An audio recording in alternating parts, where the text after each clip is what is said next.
जय हिंद दोस्तों, welcome to army super class है। This is Aryan Shukla. दोस्तों, आज की क्लास में हम जीके के 35 इंपॉर्टेंट क्वेश्चन डिस्कस करेंगे विद एक्स्ट्रा फैक्ट। ये सभी इंपॉर्टेंट क्वेश्चन होंगे, टॉप के क्वेश्चन होंगे। कुछ ऐसे क्वेश्चन हैं जो एसएससी जीडी की परीक्षा में कई बार पूछे गए हैं। आप लोग क्लास को ध्यान से देखिए एंड क्लास के अंत में बताइएगा कि आपके 35 में से कितने क्वेश्चन राइट निकले। सबसे पहले आप लोग क्लास को लाइक करिए, अपने फ्रेंड ग्रुप सभी जगह शेयर कर दीजिएगा ताकि ज़्यादा से ज़्यादा लोग जुड़ सकें। और जो फ्रेंड इस चैनल पर नए हैं वो चैनल को सब्सक्राइब करेंगे, बेल आइकन को प्रेस कीजिए ताकि सभी नोटिफिकेशन आप तक पहुंच सकें। चलिए शुरू करते हैं आज की क्लास। क्वेश्चन नंबर फर्स्ट के लिए आंसर करिए। इंपॉर्टेंट क्वेश्चन है, अच्छा क्वेश्चन है। क्वेश्चन है, निम्न में से कौन सा सही सुमेलित नहीं है।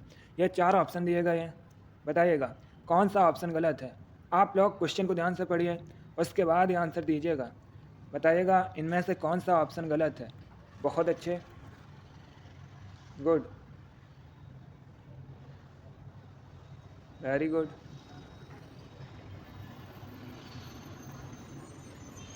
इसका right answer option number C होगा। Yes, option number C correct answer है। क्योंकि दोस्तों, नागार्जुन सागर बांध ये गोदावरी नदी पर नहीं है, ये कृष्णा नदी पर है, इसलिए option number C correct answer होगा। बाकी आप लोग याद रखिएगा, नांगल बांध सतलज नदी पर है, सरदार सरोवर परियोजना नर्मदा नदी पर है, हीराकुंड बांध महानदी पर है और नागार्जुन सागर बांध ये दोस्तों कृष्णा नदी पर है। तो क्वेश्चन नंबर फर्स्ट का option number C correct answer होगा। आगे बढ़ते हैं,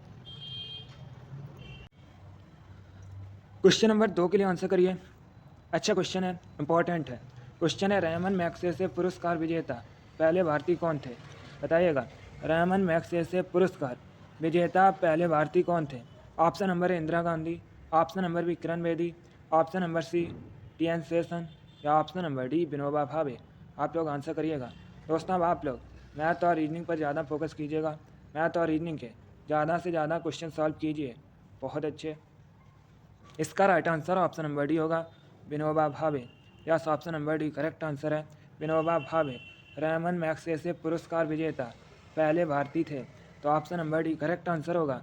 अब आपसे एग्जाम में क्वेश्चन पूछा जा सकता है कि विनोबा भावे को रेमन मैग्सेसे पुरस्कार कब मिला था। तो ये मिला था दोस्तों 1958 में, 1958 में। अब अगर हम विनोबा भावे की बात करें, इन्होंने फूदान आंदोलन का नेतृत्व किया। और एक क्वेश्चन एग्जाम में पूछ लेते हैं कि जय जगत का नारा किसने दिया था। तो विनोबा भावे ने जय जगत का नारा दिया था। आगे बढ़ते हैं,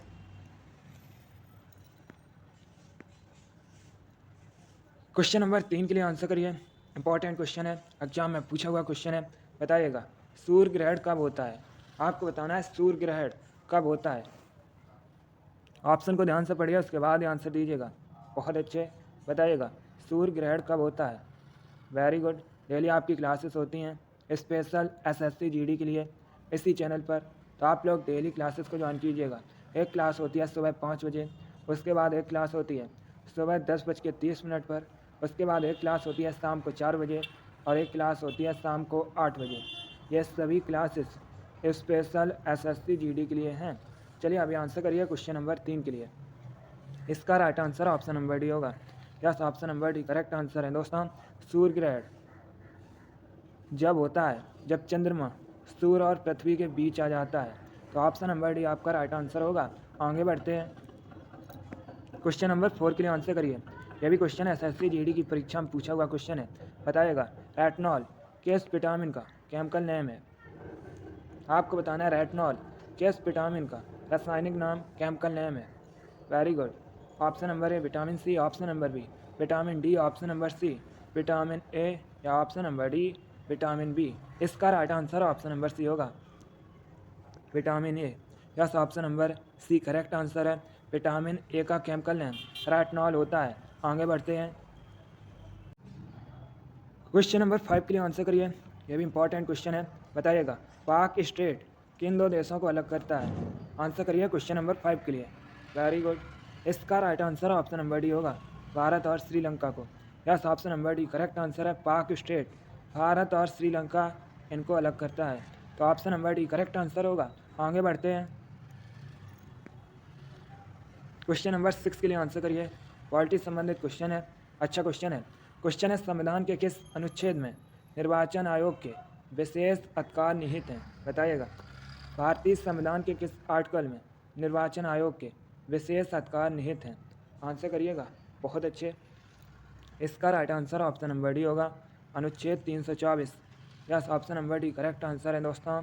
अनुच्छेद आर्टिकल 324 में निर्वाचन आयोग के विशेष अधिकार निहित हैं, तो option number D correct answer होगा। आगे बढ़ते हैं। क्वेश्चन नंबर 7 के लिए आंसर करिए। अब बताइएगा, ओमान की कैपिटल क्या है? आपको बताना है ओमान की राजधानी क्या है। आंसर दीजिएगा दोस्तों। गुड, बहुत अच्छे। इसका right answer option number D होगा, Muscat. Yes, option number D correct answer है, मस्कट ओमान की राजधानी या कैपिटल है। आगे बढ़ते हैं। क्वेश्चन नंबर 8 के लिए आंसर करिए। क्वेश्चन है, कैलाश सत्यार्थी किससे संबंधित है? ए, निर्मल भारत अभियान से, बी, बचपन बचाओ आंदोलन से, सी, नर्मदा बचाओ आंदोलन से, या डी, चिपको आंदोलन से। बताइएगा, कैलाश सत्यार्थी किससे संबंधित हैं?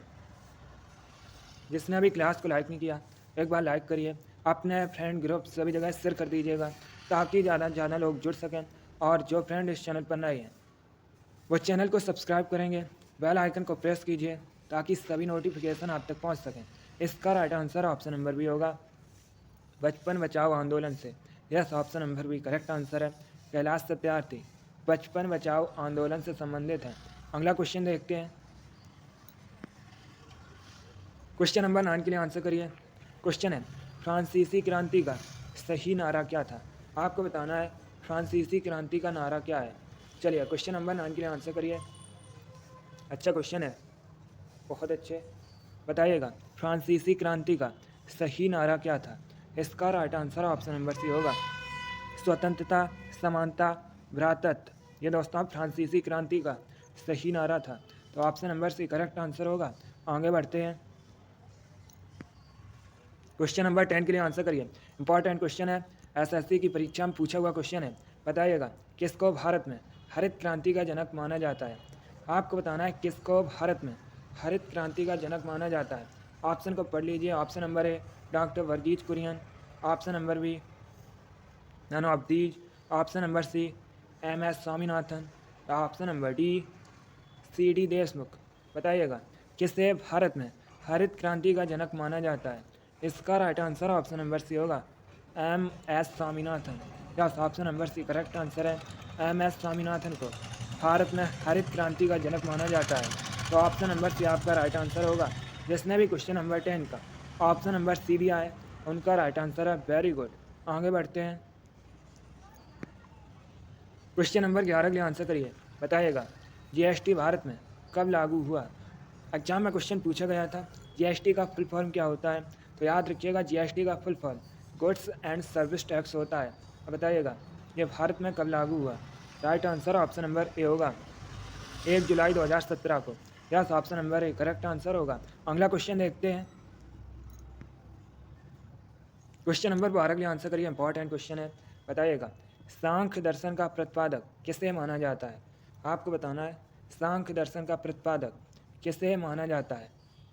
ए, पतंजलि को, बी, वाल्मीकि को, सी, कपिल को, या डी, गौतम को। बताइएगा, सांख्य दर्शन का प्रतिपादक किसे माना जाता है? इसका right answer option number C होगा, कपिल को। Yes, option number C correct answer होगा। यह भी इंपॉर्टेंट क्वेश्चन है, आप लोग इसे याद रखिएगा। अगला क्वेश्चन देखते हैं। क्वेश्चन नंबर 13 के लिए आंसर करिए। यह भी इंपॉर्टेंट क्वेश्चन है। क्वेश्चन है, प्रसिद्ध पुस्तक poverty and un-British rule in India के लेखक कौन है? बताइएगा, A, Dadabhai Naoroji, B, none of these, C, Mahatma Gandhi, या डी, गोपाल कृष्ण गोखले। आंसर सभी लोग दीजिएगा। बहुत अच्छे। इसका right answer option number A होगा, Dadabhai Naoroji. Yes, option number A correct answer है। Poverty and un-British rule in India के लेखक कौन है? दादा भाई नौरोजी। तो option number A correct answer होगा। एग्जाम में क्वेश्चन पूछ लेते हैं कि किसे भारत के ग्रांड ओल्ड मैन के रूप में जाना जाता है? तो याद रखिएगा, दादा भाई नौरोजी को भारत के ग्रांड ओल्ड मैन के रूप में जाना जाता है। चलिए, क्वेश्चन नंबर 13 का option number A correct answer है, poverty and un-British rule in India के लेखक दादा भाई नौरोजी हैं। क्वेश्चन नंबर 14 के लिए आंसर करिए। बताइएगा, DTP का फुल फॉर्म क्या होता है? आपको बताना है DTP का फुल फॉर्म क्या होता है। सभी लोग आंसर करिएगा। पहले ऑप्शन को ध्यान से पढ़िए, उसके बाद आंसर दीजिए। जल्दबाजी में आंसर मत दीजिए। इसका right answer option number A होगा, desktop publishing. Yes, option number A correct answer है। DTP का फुल फॉर्म होता है डेस्कटॉप पब्लिशिंग। तो option number A correct answer होगा। अगला क्वेश्चन देखते हैं। क्वेश्चन नंबर 15 के लिए आंसर करिए। क्वेश्चन है, मूर्ति देवी साहित्य पुरस्कार किसके द्वारा दिया जाता है? आपको बताना है मूर्ति देवी साहित्य पुरस्कार किसके द्वारा दिया जाता है? ए, मानव संसाधन विकास मंत्रालय भारत सरकार द्वारा, बी, साहित्य अकादमी द्वारा, सी, भारतीय ज्ञानपीठ ट्रस्ट द्वारा, या डी, भारतीय विद्या भवन द्वारा। बताइएगा, मूर्ति देवी साहित्य पुरस्कार किसके द्वारा दिया जाता है? इसका right answer option number C होगा, भारतीय ज्ञानपीठ ट्रस्ट द्वारा। Yes, option number C correct answer होगा। आगे बढ़ते हैं। क्वेश्चन नंबर 16 की आंसर करिए। खेल से संबंधित क्वेश्चन है, अच्छा क्वेश्चन है। बताइएगा, शब्द फ्री थ्रो इसका संबंध किस खेल से है? शब्द फ्री थ्रो इसका संबंध किस खेल से है? A, volleyball, B, basketball, C, badminton, या डी, क्रिकेट। Very good. इसका right answer option number B होगा, basketball. Yes, option number B correct answer है। शब्द फ्री थ्रो यह बास्केटबॉल से संबंधित शब्द है। तो option number B correct answer होगा। आगे बढ़ते हैं। क्वेश्चन नंबर 17 के लिए आंसर करिए। क्वेश्चन है, रंग वर्णांधता किस प्रकार का रोग है? बताइएगा, रंग वर्णांधता किस प्रकार का रोग है? आंसर करिएगा। इसका राइट आंसर होगा ऑप्शन नंबर सी, अनुवांशिक genetic. Yes, option number C correct answer है दोस्तों। रंग वर्णांधता अनुवांशिक रोग है, जेनेटिक डिजीज है। तो option number C correct answer होगा। आगे बढ़ते हैं। क्वेश्चन नंबर 18 के लिए आंसर करिए। क्वेश्चन है, किस रोग से पीड़ित व्यक्ति में चोट लगने के काफ़ी समय बाद तक भी रक्त लगातार बहता रहता है? क्वेश्चन नंबर 18 के लिए आंसर करिएगा। इसका right answer option number C होगा, haemophilia. Yes, option number C correct answer है। हीमोफीलिया में दोस्तों चोट लगने के काफ़ी समय बाद तक जो ब्लड होता है, रक्त होता है, ये बहता रहता है। तो ऑप्शन नंबर सी आपका राइट आंसर होगा। आगे बढ़ते हैं।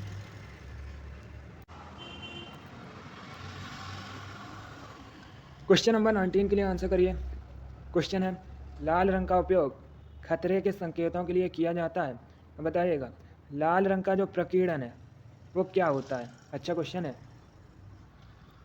इसका right answer option number B होगा, इसका प्रकीर्णन कम होता है। Yes, option number B correct answer है दोस्तों।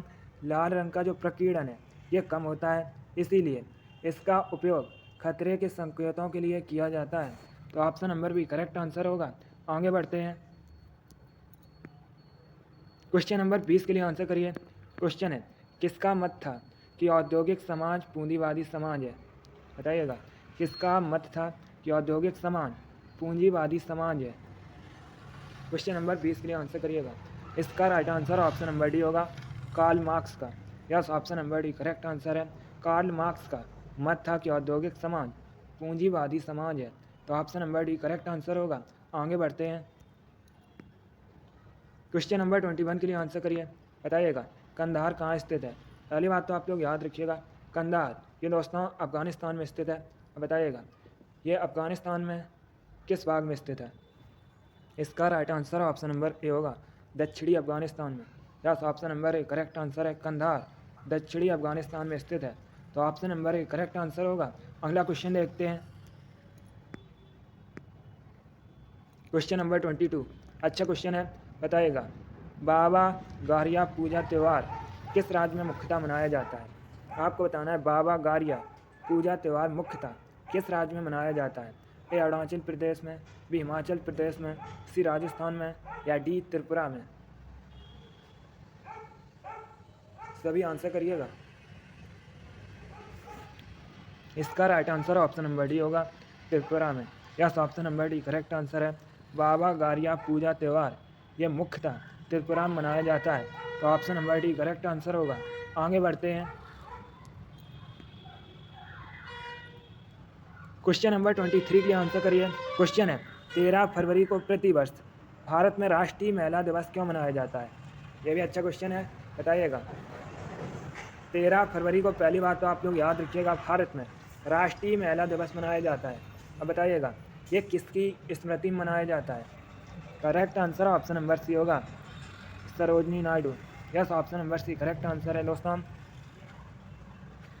13 फरवरी को सरोजनी नायडू का जन्म दिवस होता है, इसीलिए प्रतिवर्ष भारत में 13 फरवरी को राष्ट्रीय महिला दिवस सेलिब्रेट किया जाता है, मनाया जाता है। तो option number C correct answer होगा। अगला क्वेश्चन देखते हैं।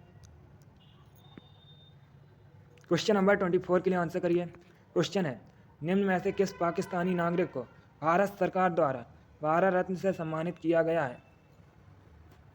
बताइएगा, इनमें से किस पाकिस्तानी नागरिक को भारत सरकार द्वारा भारत रत्न से सम्मानित किया गया है? ऑप्शन को पढ़ लीजिए, उसके बाद ही आंसर करिएगा। ये भी अच्छा क्वेश्चन है, इम्पॉर्टेंट है। इसका right answer option number C होगा, खान अब्दुल गफ्फार खां को। Yes, option number C correct answer है दोस्तों। खान अब्दुल गफ्फार खां को भारत सरकार द्वारा भारत रत्न से सम्मानित किया गया है। तो option number C correct answer होगा। अगला क्वेश्चन देखते हैं। क्वेश्चन नंबर 25 के लिए आंसर करिएगा सभी लोग। क्वेश्चन है, मोहिनीअट्टम कहाँ का परंपरागत नृत्य है? बताइएगा, ए आंध्र प्रदेश का, बी कर्नाटक का, सी केरल का, या डी तमिलनाडु का? इसका right answer option number C होगा, केरल का। Yes, option number C correct answer है। मोहिनीअट्टम केरल का परंपरागत नृत्य है, तो option number C correct answer होगा। आगे बढ़ते हैं। क्वेश्चन नंबर 26 के लिए आंसर करिए। इंपॉर्टेंट क्वेश्चन है, अच्छा क्वेश्चन है। महाभारत के लेखक पतंजलि किसके समकालीन थे? पहली बात तो आप लोग याद रखिएगा, ऐसे भी क्वेश्चन पूछ लेते हैं कि महाभारत के लेखक कौन है, तो पतंजलि है। अब बताइएगा ये किसके समकालीन थे? ए चंद्रगुप्त मौर्य के, बी अशोक के, सी पुष्यमित्र शुंग के, या डी चंद्रगुप्त प्रथम के? बताइएगा पतंजलि किसके समकालीन थे? Right answer option number C होगा, पुष्यमित्र शुंग के। Yes, option number C correct answer होगा, पुष्यमित्र शुंग के समकालीन थे पतंजलि। तो option number C correct answer है। अब आपसे एग्जाम में क्वेश्चन पूछा जा सकता है कि शुंग वंश की स्थापना किसने की थी? तो शुंग वंश की स्थापना पुष्यमित्र शुंग ने की थी। आगे बढ़ते हैं, ये इंपॉर्टेंट क्वेश्चन था। क्वेश्चन नंबर 27 के लिए आंसर करिए। क्वेश्चन है, इनमें से सर्वाधिक जैव विविधता कहाँ पाई जाती है? बताइएगा, इनमें से सर्वाधिक जैव विविधता कहाँ पाई जाती है? एक कश्मीर घाटी में, बी शांत घाटी में, सी सी सुरमा घाटी में, या डी फूलों की घाटी में? चलिए क्वेश्चन नंबर 27 के लिए आंसर करिए। बताइएगा सर्वाधिक जैव विविधता इनमें से कहाँ पाई जाती है? इसका राइट आंसर ऑप्शन नंबर भी होगा, शांत घाटी में। यस, ऑप्शन नंबर भी करेक्ट आंसर है दोस्तों। केरल की शांत घाटी में सर्वाधिक जैव विविधता पाई जाती है, तो ऑप्शन नंबर भी करेक्ट आंसर होगा। आगे बढ़ते हैं।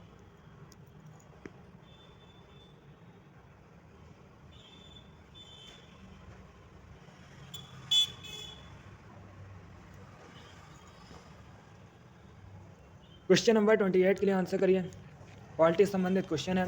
क्वेश्चन है, राज्यपाल और मंत्रिपरिषद के बीच कड़ी का काम कौन करता है? बताइएगा। बहुत अच्छे, इसका right answer option number C होगा, मुख्यमंत्री। Yes, option number C correct answer है। राज्यपाल और मंत्रिपरिषद के बीच कड़ी का काम मुख्यमंत्री करता है। अगला क्वेश्चन देखते हैं। क्वेश्चन नंबर 29 के लिए आंसर करिए। क्वेश्चन है, भारत में स्थानीय स्वशासन का जनक किसे माना जाता है? यह भी क्वेश्चन है, एग्जाम में देखने को मिल सकता है। इंपॉर्टेंट क्वेश्चन है, क्योंकि यह क्वेश्चन एसएससी कई परीक्षाओं में पूछ चुका है। आपको बताना है भारत में स्थानीय स्वशासन का जनक किसे माना जाता है? गुड, इसका right answer option number A होगा, लॉर्ड रिपन को। Yes, option number A correct answer है। भारत में स्थानीय स्वशासन का जनक लॉर्ड रिपन को माना जाता है, तो option number A correct answer होगा। आगे बढ़ते हैं। क्वेश्चन नंबर 30 के लिए आंसर करिए। यह भी अच्छा क्वेश्चन है, इंपॉर्टेंट है, आप लोग आंसर दीजिएगा। क्वेश्चन है, किसके प्रशासन काल में स्थायी बंदोबस्त प्रारंभ हुआ था? बताइएगा, किसके शासनकाल में स्थायी बंदोबस्त प्रारंभ हुआ था? Right answer option number B होगा लॉर्ड कॉर्नवालिस के। Yes, option number B correct answer होगा। आगे बढ़ते हैं। क्वेश्चन नंबर 31 के लिए आंसर करिए। क्वेश्चन है निम्न में से किस सागर में लवणता सबसे अधिक है? यह 4 ऑप्शन दिए गए हैं। ऑप्शन नंबर 1 कैस्पियन सागर, ऑप्शन नंबर बी भूमध्य सागर, ऑप्शन नंबर सी लाल सागर या ऑप्शन नंबर डी मृत सागर। बताइएगा इसमें से किस सागर में लवणता सबसे अधिक है? Right answer option number D होगा मृत सागर में। Yes, option number D correct answer होगा। जिसने भी क्वेश्चन नंबर 31 का ऑप्शन नंबर डी दिया है उनका राइट आंसर है। Very good. आगे बढ़ते हैं। क्वेश्चन नंबर 32 के लिए आंसर करिए। क्वेश्चन है भारत के किस राज्य में मैंगनीज का उत्पादन सबसे अधिक होता है? यह भी इंपॉर्टेंट क्वेश्चन है। बताइएगा किस भारतीय राज्य में मैंगनीज का उत्पादन सर्वाधिक होता है? A Maharashtra, B Madhya Pradesh, C Karnataka या डी ओडिशा। इसका right answer option number D होगा Odisha. Yes, option number D correct answer है। भारत में ओडिशा में सबसे अधिक मैंगनीज का उत्पादन होता है, तो option number D correct answer होगा। अगला क्वेश्चन देखते हैं। आगे बढ़ते हैं। क्वेश्चन नंबर 33 के लिए आंसर करिए। क्वेश्चन है बाकू किसके लिए प्रसिद्ध है? बाकू दोस्तों अजरबैजान की राजधानी है। अब बताइएगा यह किसके लिए प्रसिद्ध है? ए लौह उद्योग के लिए, बी हवाई जहाज उद्योग के लिए, सी समुद्री जहाज उद्योग के लिए या डी पेट्रोलियम के लिए। इसका right answer option number D होगा पेट्रोलियम के लिए। Yes, option number D correct answer होगा। आगे बढ़ते हैं। क्वेश्चन नंबर 34 के लिए आंसर करिए। क्वेश्चन है भारत का संविधान कैसा संविधान है? बताइएगा भारत का संविधान कैसा संविधान है? इसका right answer option number A होगा धर्मनिरपेक्ष। Yes, option number A correct answer है दोस्तों। भारत का संविधान धर्मनिरपेक्ष संविधान है, तो option number A correct answer होगा। आगे बढ़ते हैं।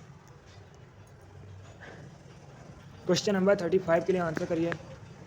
आज का लास्ट क्वेश्चन है। क्वेश्चन है संसद के गठन का वर्णन भारतीय संविधान के किस भाग में है? बताइएगा संसद के गठन का वर्णन भारतीय संविधान के किस भाग में है? गुड। इसका correct answer option number D होगा भाग 5 में। Yes, option number D correct answer है। भाग 5 में संसद के गठन का वर्णन है, तो option number D correct answer होगा। चलिए दोस्तों आज की क्लास में हमने जीके के 35 इंपॉर्टेंट क्वेश्चन डिस्कस किए with extra fact. I hope आप सभी को ये क्वेश्चन समझ आए होंगे। सो क्लास को लाइक करिए, शेयर करिए। चैनल पर नए हैं तो चैनल को सब्सक्राइब कीजिए, बेल आइकन को प्रेस कीजिए ताकि सभी नोटिफिकेशन आप तक पहुंच सकें। आप लोग अपना स्कोर जरूर बताइए कि आपके 35 में से कितने क्वेश्चन आज निकले। इसी के साथ मैं आपको मिलूँगा अगली क्लास में। Thank you guys, thank you for watching. God bless you all.